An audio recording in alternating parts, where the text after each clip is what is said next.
Okay, good afternoon. My name is Margaret Beier. I am on the Conference Planning Committee, and it is my pleasure today to introduce Katherine Phillips, who is our diversity speaker this year. Our speaker today studies the value of diversity in the barriers that prevent society, organizations, and especially work teams from capturing the knowledge, perspectives, and unique backgrounds of every member. Katherine Phillips has demonstrated through her research that working in diverse groups changes how people think and leads to more effective, higher quality decisions at the group level and to economic growth at the societal level. She received her PhD in organizational behavior from Stanford University's Graduate School of Business. In 2011, she joined the faculty at Columbia Business School, where she is the Reuben Mark Professor of Organizational Character and the Director of the Sanford C. Bernstein and Company Center for Leadership Ethics. She held previous faculty positions at Northwestern University's Kellogg School of Management. Professor Phillips is a recipient of numerous awards and honors, and her work has been featured in a number of media outlets, including Time, Fortune, and the Chicago Tribune. Today, she'll be taking a special look at gender as she unpacks for us how diversity works to influence groups. Please join me in welcoming Katherine Phillips. Thank you, Margaret. Hello, everyone. Hi. Hi. I know it's 3:30 in the afternoon, but we're going to have a little bit of fun here with this talk because I have to have energy to engage in one of these. So thank you so much for the invitation to come and speak with you all here at the APS. Turns out I am an APS fellow. I was really excited to be included in that last year. I'm going to take you on a little bit of a journey of my research on diversity and inclusion. I received my PhD in 1999, which is 20 years ago, and that's when I started doing research on the topic of diversity and inclusion. When I first started in the area, the question of the changing workforce, it was kind of Workforce 2000, the idea that we were going to have to deal with some reckoning that was coming was part of the conversation. So when I entered graduate school, I started to do research that was both focused on demography and what we knew about demography, but also trying to integrate that with social science, with social psychology. So one of the first pieces that I wrote is a review paper called Demography and Diversity in Organizations. It was a review of 40+ years of research, published in Research and Organizational Behavior with Charles O'Reilly, who at the time at Stanford was one of the leading thinkers, one of the leading demographers on the topic of diversity and inclusion. Now, this was not a meta-analysis. It was just a huge review.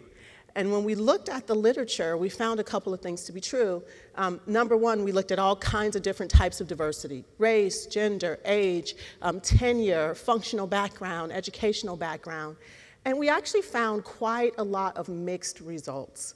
Sometimes positive, sometimes negative, sometimes no relationship at all.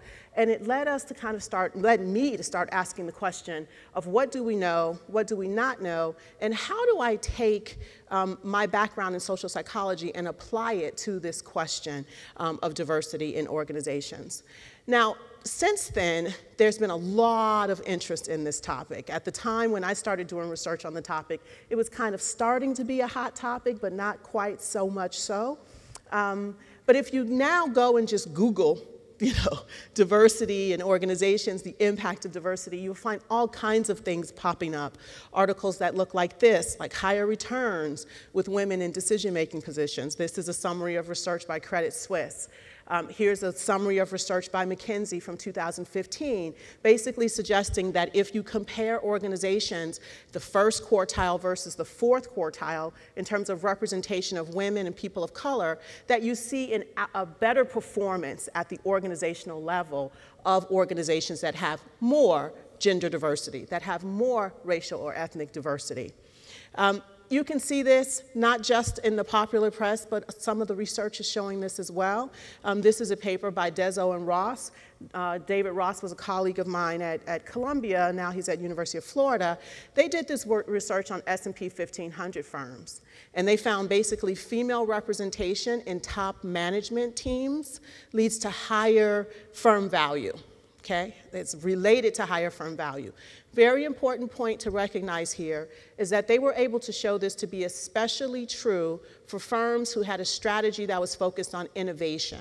Okay? The word innovation you're going to see come up again here. This is older research by Orlando Richard that looked at racial diversity at banks. Return on equity is that ROE for innovation-focused banks. So here again, he was showing if a bank had an orientation that suggested they wanted to innovate, then they were getting benefits from having racial diversity.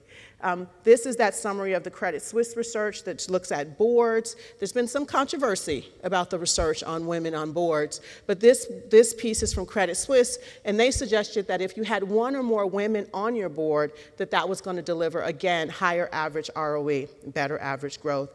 And then that's the summary of the McKinsey study. Now, this last one here is a summary of some research that was done on about 3,000 or so firms, about 1,600 or so firms across 8 different countries.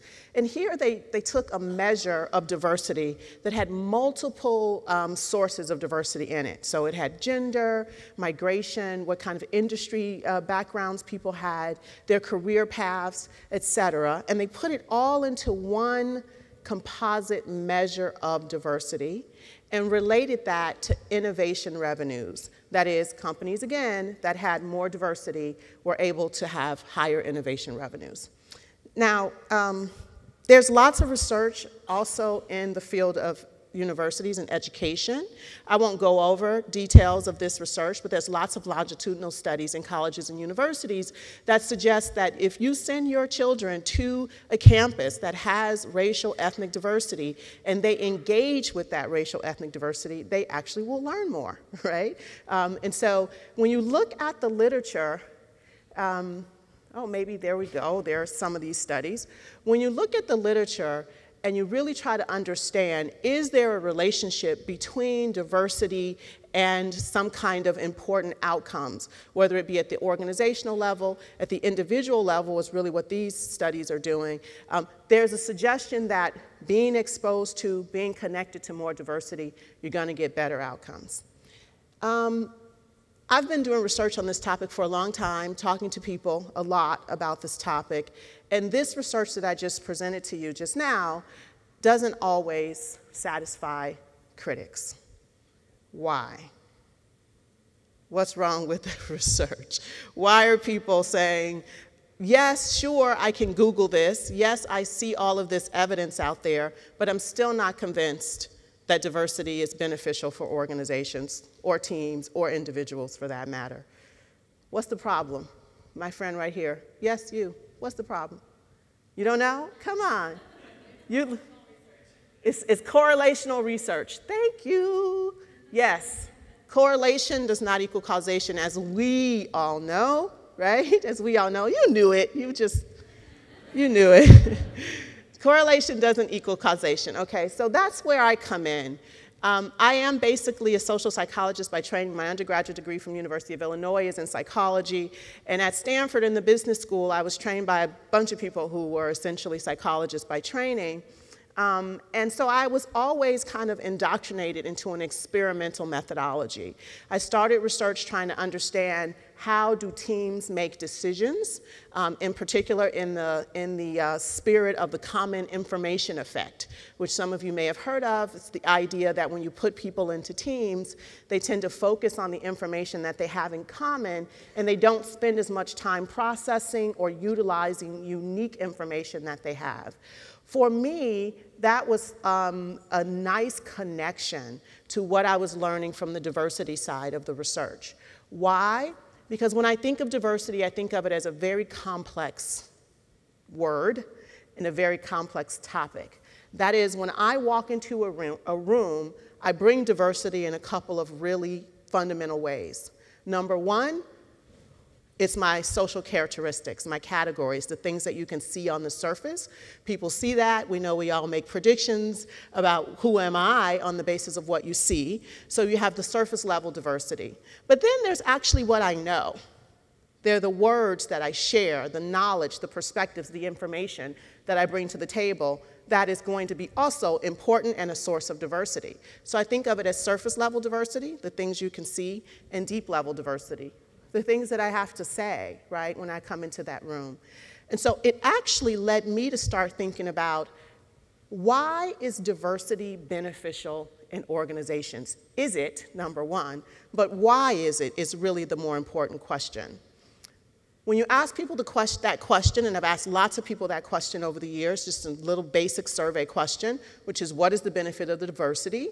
The modal response is, diversity is beneficial because people who are different, that is, on the surface, will bring different perspectives that will be important for the group to learn from, and the group will therefore be better able to make decisions. They will be more innovative. They will be more creative because the person who's different is bringing a different perspective. Okay. Let's assume that that is true. It has a couple of problems in my mind. Number one, it's a huge assumption that a person who looks different will necessarily bring a different perspective for that particular problem that they're working on. But we know that we make that assumption all the time. But we also make the assumption that people who look the same will also bring similar perspectives to the table for the particular problem that we're working on.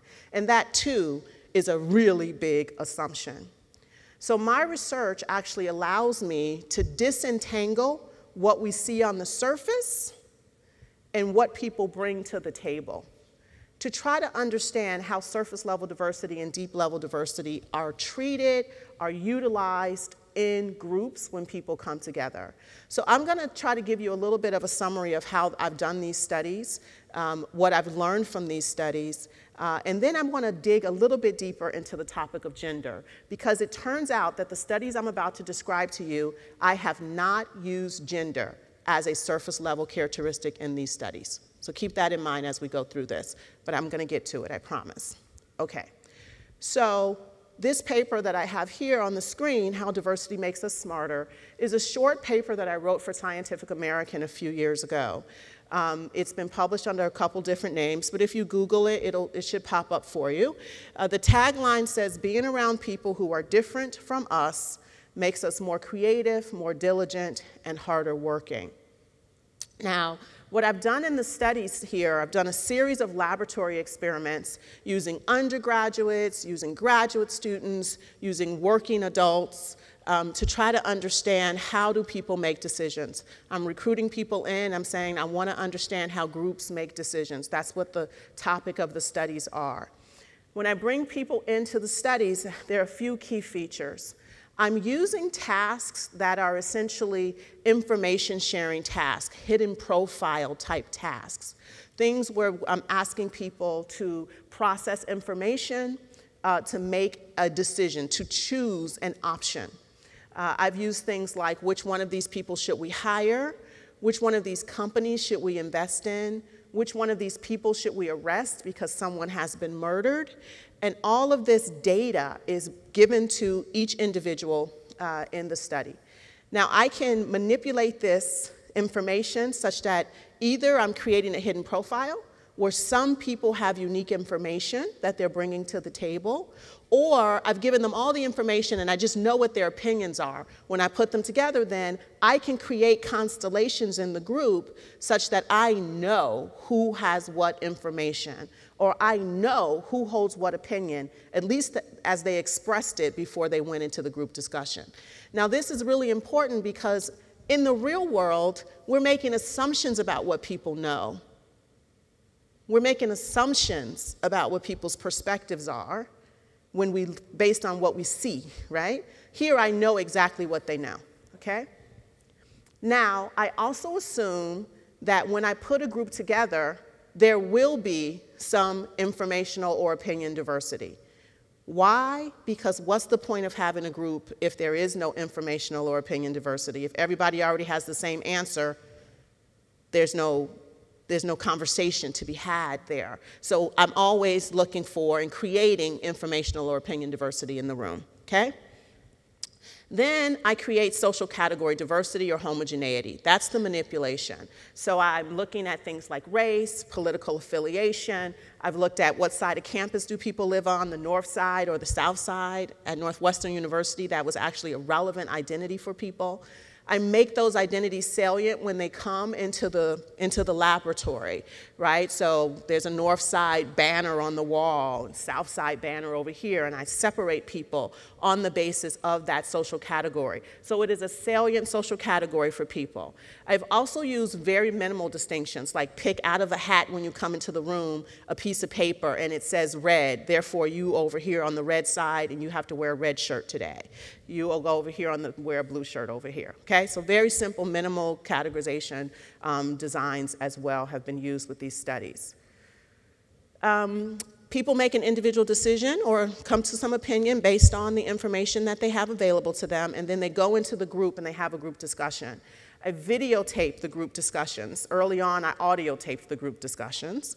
And I'm basically trying to see who says what to whom and how, right? So I know what information you had, I know if you shared that information or not, and I know if that information gets repeated and utilized in the group. These kind of tasks are designed such that if you process the information, you should be more likely to come to the right answer, right? So I can look to see if the critical information comes out and how is that related to the outcome later down the road. And then I ask people a bunch of questions before they know anything about whether they performed well or not. I ask them, how well did it go? Did you work well together? How effective were you? How confident were you about your decision at the end, okay? There's lots of citations there for studies that have been done on using this similar paradigm, okay? So I'm going to show you this one study. This is from Phillips, Lillianquist, and Neal from 2004. We use sorority and fraternity members, and I present people to this one because although it's a little bit complicated, it actually helps to unpack both what I've learned about diversity and the impact of diversity and why it works the way it does, okay? So this study is a group study where people are coming into the laboratory in the same way that I just described. They're doing a murder mystery, and I'll describe a little bit more how the study happens here. There's 4 people in the group. You start off with 3 people in the room. All 3 of them are from the same group, the same identity. They start talking to each other and they find out what their individual opinions are, okay? And then a 4th person comes and enters into the room. They then share their opinion. That 4th person is either from the same social category as the 3 people that are already there, therefore a homogeneous group, or they're from a different social category, therefore now we have a diverse group. On average, the diverse groups outperform the homogeneous groups. Now let me be clear here, with this task there are 4 options. That is, if you just flip a coin, you're going to get it right 25% of the time. So you see here that the homogeneous groups are getting it right a little bit more than 50% of the time. The homogeneous groups are actually working and they're actually performing better than chance, okay? So I'm not saying that homogeneous groups aren't useful. They are useful. They're performing a lot better than chance. But as you can see, the diverse groups are outperforming the homogeneous ones here. Now here's where the rub comes, because when you ask them how well did they perform, and how confident are they in their decision, you see the opposite effect here. The homogeneous groups feel like, this went great. We worked well together. We were effective in our process of this task here. And they feel confident that they have the right answer. When you look a little bit deeper at the confidence data, this is actually from a chapter that I wrote a few years later called The Delusions of Homogeneity. Because essentially, when I look back at my studies, this study and others, I found that something kind of peculiar. And that is, we oftentimes talk about how diverse groups are different from homogeneous ones, or how we need to explain the impact of diversity. But the reality is that here in this study, the confidence levels that diverse groups displayed were actually kind of consistent with their accuracy. You see the homogeneous groups, It didn't matter if they actually got it right or got it wrong. Their confidence level stayed exactly the same. But the diverse groups actually changed their confidence with their accuracy, suggesting that they were in touch with reality and the homogeneous groups were not, okay? There are also, in that chapter, other examples from data where you see homogeneous groups being a little delusional about what's really happening in the group, and the diverse groups being a little more in touch with reality, okay? Now, I told you that this study was kind of complicated in the way that we did it, because after they made their individual decision, they had this new person come and join the group. We had essentially old-timers who were part of that social category homogeneous unit, that unit of 3, that then were introduced to a 4th person, making the group either homogeneous or diverse. Now, the interesting thing here is I was able to manipulate what the constellation of opinions were and who agreed with who and who disagreed with who, okay? So within the homogeneous subgroup, right, there were sometimes, in the first condition, everybody agreed. So they walked into the room, they went around and they said, oh, I'm from this sorority, we're all from the same sorority, yay. Oh, and we all think the same thing, yay. And then the 4th person comes in and they have a new opinion that isn't represented amongst those 3. So, oh, now we have to actually work or something, right? Because there's a new opinion here. In the other 2 conditions, there was actually some diversity in opinion amongst that group of 3, okay? So even though they're looking at each other and they're saying, we're all from the same social category, we have some differences in opinion here. When the 4th person is introduced, in one condition, they agree with one of the people that's already there. So now you have a 2 versus 2 constellation. And in the other condition, they agreed with 2 people who were already there. So you have a 3 versus 1 constellation. We called those people who agreed with the newcomer allies to the newcomer, okay? They were allies to the newcomer because they had the same opinion. Now, the thing that was interesting from this data, if you look at the group accuracy data, you see when there were no allies, that is, the newcomer is bringing a different opinion that nobody already has, there's actually no difference in performance between the diverse groups and the homogeneous groups. I was a little surprised by that, but it just didn't happen, just didn't come out. You can see it's trending, but it didn't come out. Where things really got interesting is where you have these allies, you see a difference between the diverse groups and the homogeneous groups. Part of what's happening here, and we were able to dig into the data and look at the videos really closely, is that when an out-group member joins the group and agrees with the in-group members, those in-group members get very uncomfortable. They get very uncomfortable. Why? Because they're not supposed to be in agreement with the out-group. They're supposed to be in agreement with the in-group. So now they are actually quite motivated to try to resolve why we have these differences of opinion. When an in-group member comes in and they agree with you, you're like, oh, see, a fellow in-group member agrees with me, I'm right. But when an out-group member comes in and agrees with you, you're like, oh, wait a minute, this out-group member agrees with me, why? Okay? So the dynamic that unfolds in these diverse groups is partially a function of the discomfort that is created within the majority group.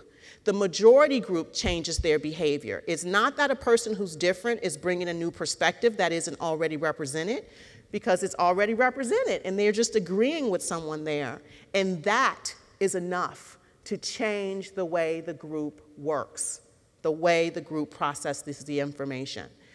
I'm going to see if I can make it clear for you guys with another study here in a second. So the value is not simply because the people who are different are bringing different information, because they didn't bring any different information in that study. Everybody changes their behavior when in the presence of that diversity. That social category diversity has an impact on how people are processing information. This is actually a study by Sam Summers that some of you, I hope, are familiar with. If you're not familiar with the study, it was in JPSP in 2006. Please go read it. Please cite it. It's an amazing paper. It's my favorite paper of all time. This is a mock jury deliberation study. Sam Summers was able to convince a judge in Michigan to allow him to take the people who had been dismissed from jury duty that day and ask them if they would be willing to participate in a mock jury before they left for the day. It's an hour-long study. He shows them a case. The case has a white victim and a black defendant, okay? So there is a racial element to the case. He lets them watch it. He has them deliberate. He videotapes them. And then he codes those videotapes for a number of variables here. The first one is the number of novel case facts that were raised. That is, did they bring up things during the conversation that nobody else had brought up before? The number of factual inaccuracies. Did they say things that literally just were not true of the case? The amount of missing evidence they cited. Oh, we don't have information for this. We need more. Are they digging? Are they trying to resolve this, right? And then the last two variables here, the number of race-related issues raised and the number of mentions of racism. Turns out there's no difference on those two variables, so it doesn't really matter. So we're going to look at these first three, okay? Now, the thing that was really interesting about the way he evaluated this data is he was able to break down those diverse groups into the black participants and the white participants. And if you look at those two columns, what you actually see is because they have the same letter as a subscript, there's no difference between the black and the white participants within the diverse groups. Where things start to get interesting is when he compared the white participants in the diverse group to the white participants in the homogeneous group. You see the white participants are behaving differently in the face of that racial diversity than when that racial diversity is not there. So you see the white participants are raising more novel case facts in the diverse groups. They have fewer factual inaccuracies in the diverse groups, and they are citing more missing case evidence in the diverse groups than in the homogeneous ones.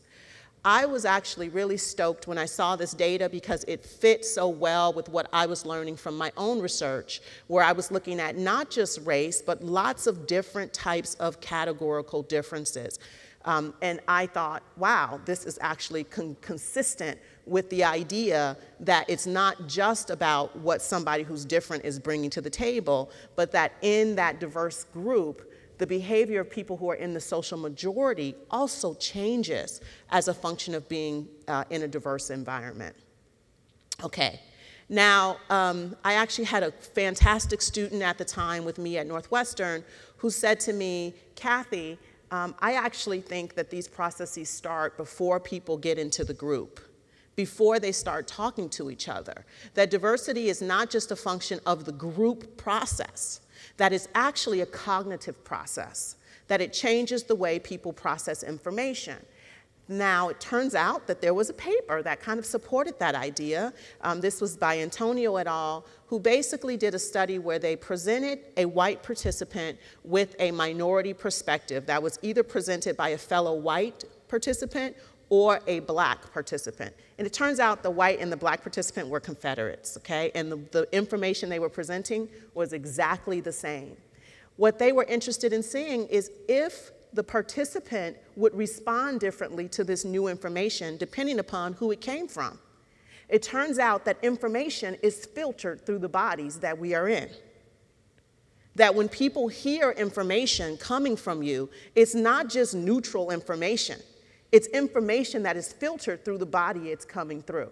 And so what they showed was white participants actually had what we call higher integrative complexity, the processing of information and the ability to think about a problem in a very complex way was greater when the same information was presented to the white participant from a black participant as opposed to a fellow white person, okay? Now we thought, wow, this is pretty profound. I wonder if this is just about race. And so we actually did a study where we manipulated political affiliation in 2 of the studies, and in the 3rd study we just used red versus blue as a random manipulation. And we actually found, consistent with the Antonio et al. Study, that we measured something, we ended up calling it pre-meeting elaboration. We had people write a little essay in preparation for a meeting they were getting ready to go into. And we told them, this person disagrees with you, they have a different opinion than yours.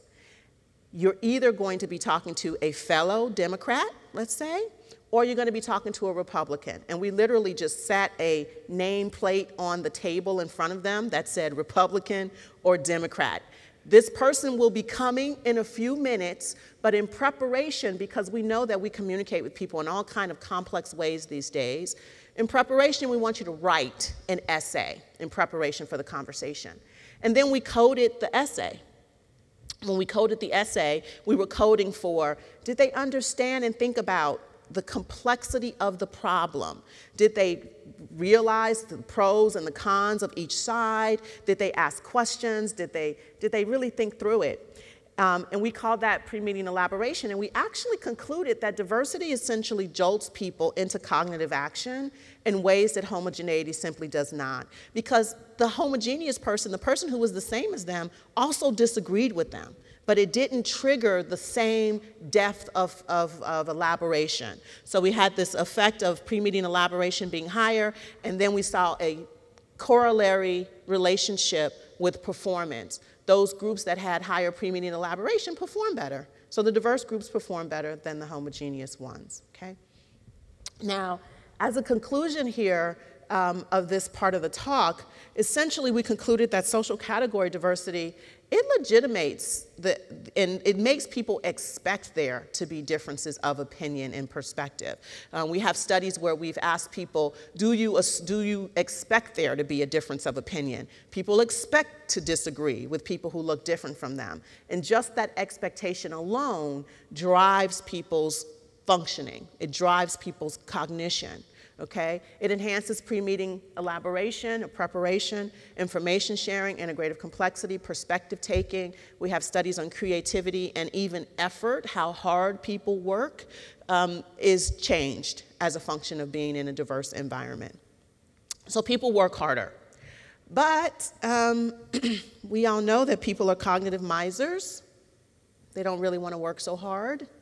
And so they actually might avoid diversity. They would prefer not to be in that diverse environment. And they may not value the benefits of diversity because it doesn't necessarily feel good as a function of disagreeing with people, as a function of having to think more deeply about the problem that they're facing, as a function of having to put forth more effort to question themselves, et cetera.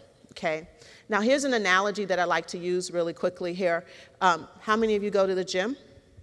Raise your hand if you go to the gym. I shouldn't be raising my hand. It's okay if you didn't raise your hand. Shouldn't be raising my hand. I don't go to the gym, not nearly enough. But when we go to the gym, we go to the gym with a clear intention. Now, I can put my workout clothes on and go to the gym and stand around in the gym and say, hey, I went to the gym today. And it would be true that I went to the gym today. But if I'm not putting forth the effort, if I'm not looking for that twinge in my muscle that tells me that these reps that I'm doing are going to lead to some benefits to me, the sweat that's running off my body is useful. I'm looking for discomfort. Nobody really wants to be all sweaty and stuff, right? It's like you're looking for discomfort because you believe that there's going to be some long-term benefit to that. That's how the way that I personally think about diversity itself.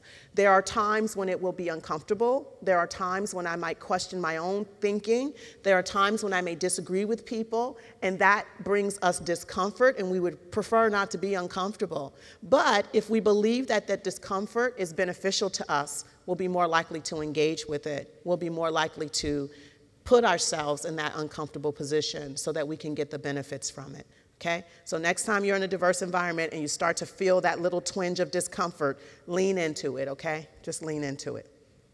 Okay, so we have to talk about gender, though, because it turns out, like I said, I was doing all of those studies using that paradigm that I described to you, and I never did it with gender for various reasons. We could talk about that offline. But somebody pointed out to me recently this meta-analysis that was done on the influence of gender diversity in team performance. And they basically did a big meta-analysis, 71 independent samples from 68 studies across about 15 years or so.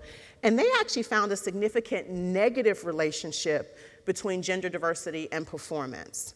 And so I was actually, I had a colleague reach out to me and say, you know, Kathy, you wrote this nice piece in Scientific American, but I believe it's quite misleading because it's not consistent with what the gender diversity research says. And so maybe you're being a little too rosy, maybe you're being a little too positive, and that's not a good thing as a social scientist, for sure, to put this out there like that. And I said, you know, yeah, I understand exactly what you're saying. I'm, you know, basing this off of lots of research that I've done, but it turns out that I actually haven't done anything with gender diversity. So maybe I should have been clearer about that. Turns out that there were some moderators here in this study.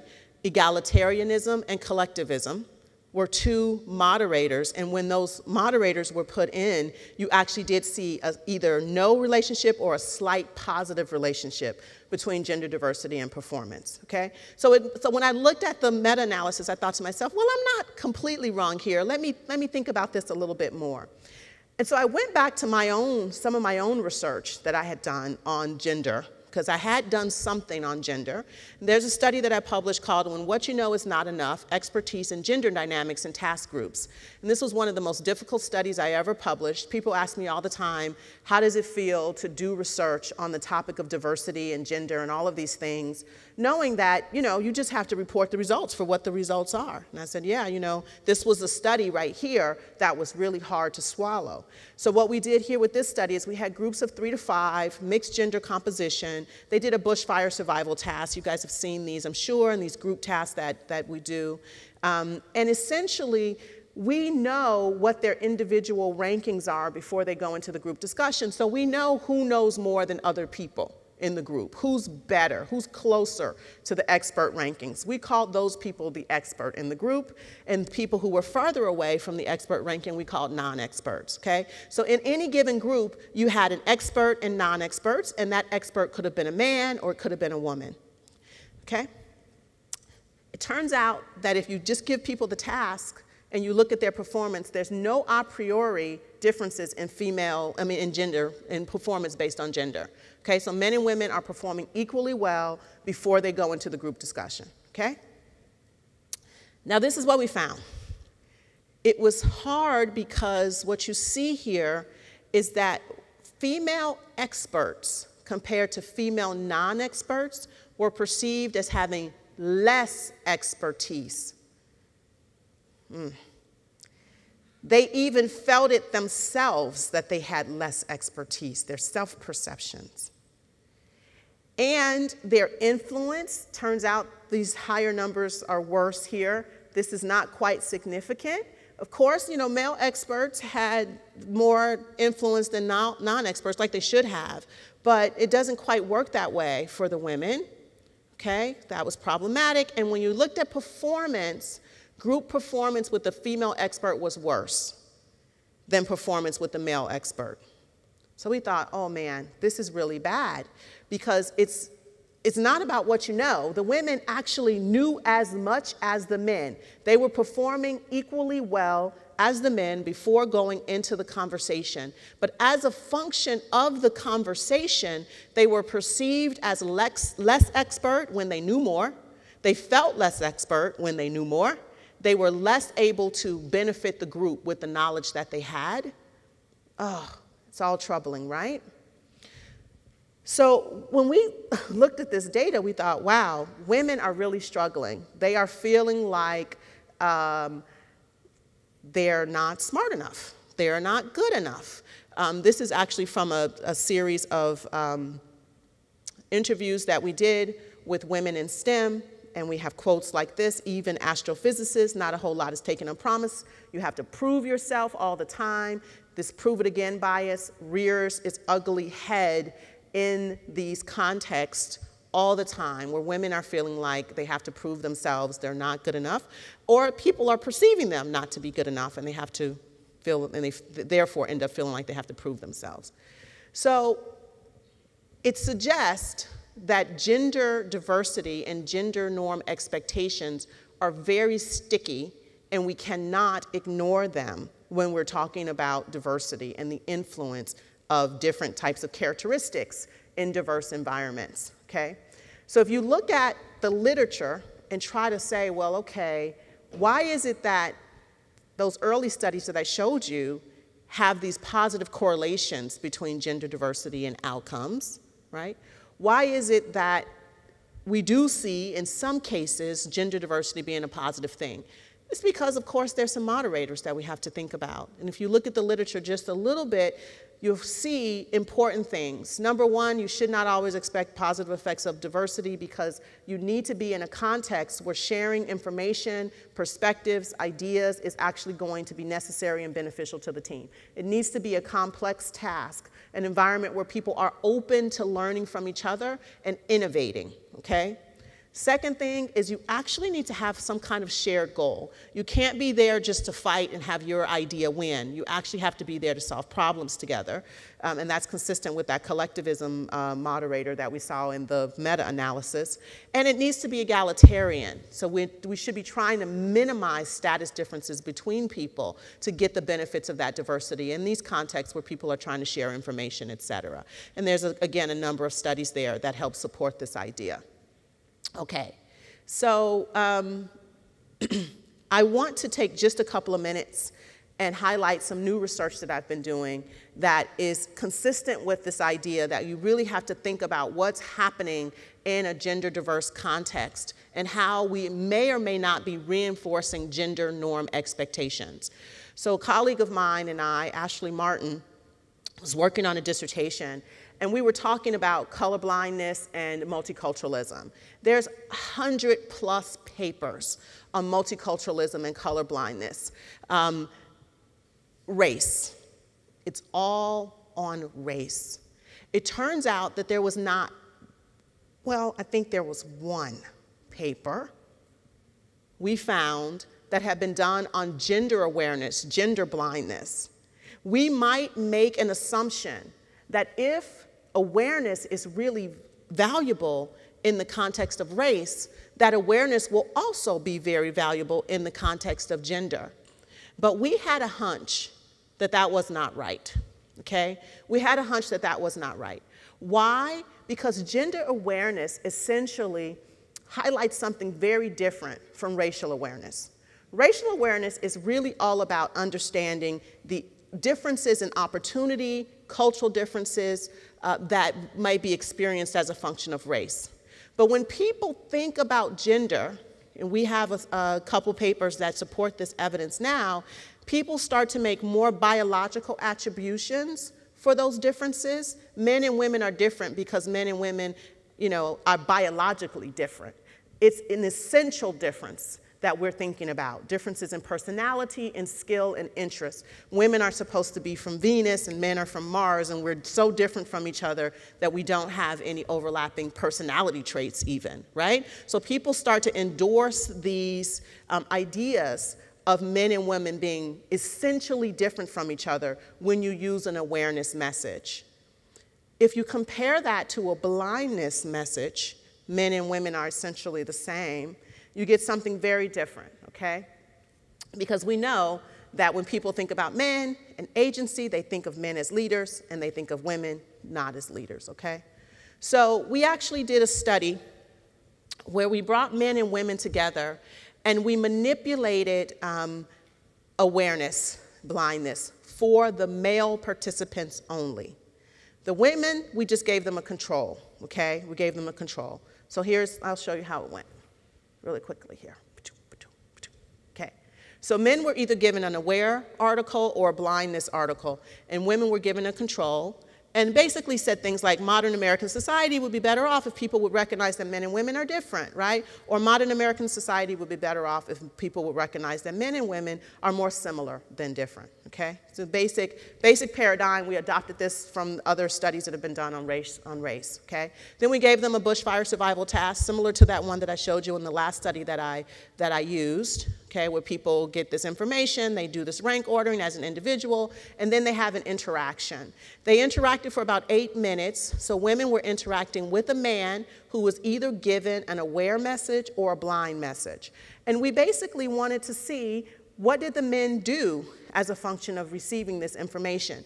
Did they behave differently with the woman as a function of receiving the information? Did they speak as much or less, openness, et cetera, okay? So here's what we found. And I'm moving a little bit faster because I want to give you guys at least 2 minutes for a question at the end, okay? So I have 3 more minutes, and then I'm going to ask you if you have a question. Okay, so here's the agency data. This is basically leadership behaviors, where we see when men are given a blindness message, they essentially start to lean out so that women can lean in. Talk time, we get a similar effect. See, the men are leaning out when they get the blindness message, and the women are leaning in. Openness, this is essentially people nodding their head, people listening to what you're saying, encouraging you to talk. You see here in the blindness condition that men, again, are leaning out so that women can lean in. They're more open. And the interaction quality overall is better when the man has been given a blindness message. So we were actually kind of encouraged, and it was interesting for us as we think about what is the context in which, how do you create an environment where men and women can hear each other, where women and the gender norm expectations that's so sticky, that affect us all the time, how can we push against those gender norm expectations to create more egalitarian environments for ourselves, perhaps in our own groups that we're working in? We have to remind ourselves that men and women are not as different as we think. These biological differences are not driving our decision making. In conclusion, diversity can have a positive effect on outcomes, especially when we have a complex task where we're open to innovation, people want to hear new ideas and perspectives, we have a compelling shared goal or identities, and we have egalitarianism in our environment. Gender norm expectations, I believe, are kind of a special thing here. They are very sticky. I would love to talk to people about the Me Too movement and what effect we think that might have. Why is that important? When we think about civil rights and the Civil Rights Act and the role that that has played in relationships between whites and blacks in America, if you read the Sam Summers paper, one of the things he says is that whites might be concerned about appearing racist when they are interacting with someone who's black. We know that to be true. Men are not necessarily concerned with being seen as sexist when they are interacting with women. That, in my opinion, is a problem. And perhaps they do need to be concerned about appearing sexist so that they can put more effort to hear and learn from the other people of the opposite gender. Okay? So gender norm expectations can be especially sticky, and we do need to think about how do we shake those. Promoting gender awareness can backfire by reinforcing these biological essential differences between men and women. And we have a couple of papers now. We have another piece that just came out in JESP about STEM stereotypes that we encourage you to take a look at. But women are more confident and take action more when they receive gender blind messages. And I just showed you that men lean out so that women can lean in more in group interactions between men and women when they receive that gender blind message. And I am going to stop there. Thank you so much, everybody. Thank you.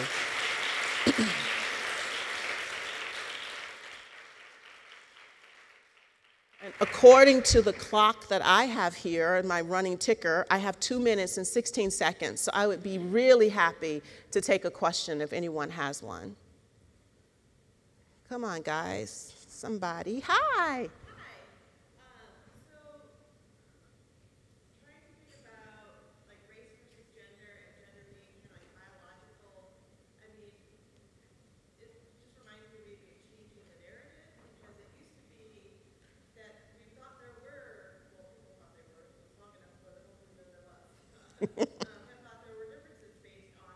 That's right. Mm-hmm. That's right. Yeah, no, it's a really important point that you're making, because when we thought about that a lot ourselves when we started to do this research, you can imagine, and you might recall, that there were, in fact, arguments that people are different on the basis of race. And people fought against that notion very hard. To really try to make it clear that there were no significant biological differences that would necessarily drive people's ability to do a job, right, that's being presented to them. And I think that is the conversation that is, kind of starting to happen, and there's a lot of debate and a lot of people that are very much entrenched in the idea that there are biological differences between men and women. There are so many things that we can see. I mean, we're reminded, you're going to be reminded when you step out of this room and you have to go to the bathroom, that there are biological differences between men and women. And there are biological differences between men and women. But are those biological differences that stop us from being able to do the work that we're defining here, right? So there isn't a very important conversation to be had, and I think we do have to decide, how do we accept or push against this? How do we understand the impact that it's having on people's opportunities? And I think that's where the conversation is right now. Yeah, it's great. I got 18 seconds. So I guess I have to, oh, there's one more question. Go.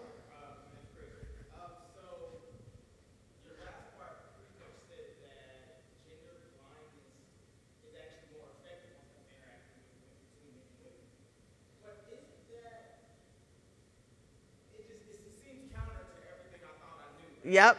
So, wouldn't that mean that we can promote the idea that men should be less sensitive and aware of the social? Yeah. So here's the thing that's really, really important here. Number one is people are very aware of gender differences. And when you think about gender differences, you're not thinking about the social differences that we experience in life, the things that we're exposed to differently as men and women. You're thinking about the biological things that come to your mind first: personality differences, skill differences. So when we ask people to just list what's different between men and women and what's different between, let's say, blacks and whites, if you code what people write, when they write about blacks and whites, they're writing about, oh yeah, they are exposed to different opportunities, they have different quality schools that they may go to, all of these things. But when you're talking about men and women, you're not thinking about different quality schools. You're thinking about, oh, men are agentic and women are communal. Women take care of people, and men are, have this strong personalities and they're confident, all these things. So you're actually reinforcing in your mind this difference between men and women, okay? And that's number one. Number two is nobody's gender blind. We're just pushing people. So you imagine if you start in this place. With race, one of the reasons why we want racial awareness is because people avoid racial differences. People are not very aware and are not exposed to racial differences. And so we're pushing them to say, you need to think about the fact that, okay? When we're talking about gender, people start here. Men and women are different. We get all kinds of messages and reinforcement that men and women are different. So we're pushing people to say, they're not as different as you think. And if you think they're so different that this woman can't do this job, that's a problem, right? So we're going to push you in this direction. So it's not that they become gender blind. It's just that they become a little less aware of these biological differences. They get a little less wedded to the stereotypes that stop women from having opportunity. Yeah. Thank you guys so much.